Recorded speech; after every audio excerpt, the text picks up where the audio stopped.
And that's what we're talking about. You cannot make these numbers work.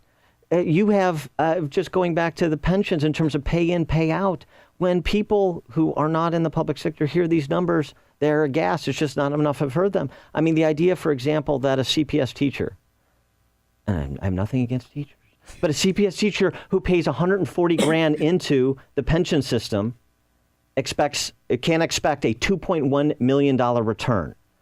In the private sector, you would have to save more than 10 times that to expect that kind of aggregate return. Right. And so it's just something that if number one, it's unfair because you have people making 50 grand financing guaranteed benefit levels of a multiple of that. Number two, you can't make the math work. 30 years of Mike Madigan has proven he may be fastidious and he may be focused, but he's not focused on arithmetic.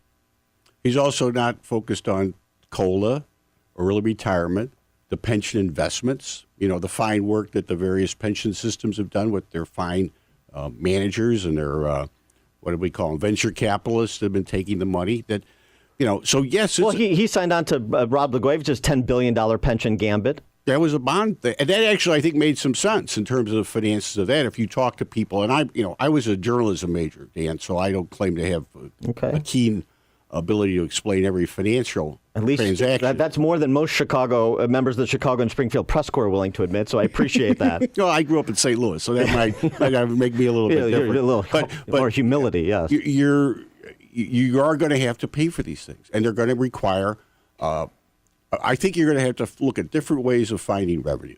And I talked about them earlier, I'll mention them again, the progressive tax and service tax, for example, and then try to show some restraint in the areas of spending. It's a challenge. What about structural reform of these systems that we're talking about? For example, K through 12 education.